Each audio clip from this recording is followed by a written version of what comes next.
wiping his cheek on his sleeve, blowing his nose with his thumb. I saw a farmer cry, a big man who never cried before, in front of me at least, beaten down by the weather. He'd lost his wheat, the rain so hard it was too wet to harvest, the rain for days until the wheat it sprouted in the heads, and he, with his uncomplaining stoicism, saying, "No use getting upset. You can't do anything about the weather." And I'm thinking, you can't do anything about the weather, farm operator, and you can't do anything about the commodities market, and you can't do anything about the government. No use getting all rushed beyond limbo irritated about it. But I was with him on a hot and sultry day when the ice came down from the clouds, and in just 16 minutes of hail, his entire crop of apples wiped out. And he didn't speak.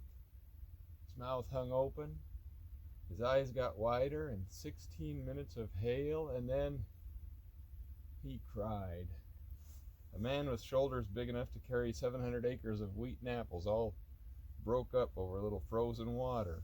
I wanted to look away, like this is the circus freak show, and he's the naked man with 1,000 body piercings, and it makes you look and stare at the man whose children's college tuition just got stripped away in 16 minutes, the man whose annual mortgage payment torn to shreds 960 seconds, the man whose wife will tell him, "We don't really need that new carpet and furniture. We don't need that vacation trip you promised me. Go ahead and cry then, you big weather target, cold front from the north, low pressure system centering on 700 acres of wheat and apples.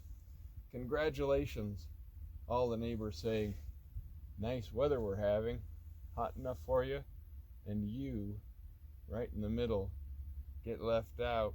He's whispering, "No use, no use," turning from me to hide the red eyes, shoulders shaking like shocks over speed bumps, one last breath, one last "no use." And I'm thinking, you can't do anything about the weather. You can't do anything about the past mistakes, stupid things you said to your neighbors, money you loaned to your friends and relatives, SAT score, high school transcripts, break a dish, den offender, not enough money coming in this month, and she don't love you anymore, and he don't even know you exist. You can't do anything about your own body growing old and wearing out, farm operator. And then, again he didn't speak. Sun came out, clouds moved on, and he looked at me and he said, "No use getting upset. You can't do anything about the weather."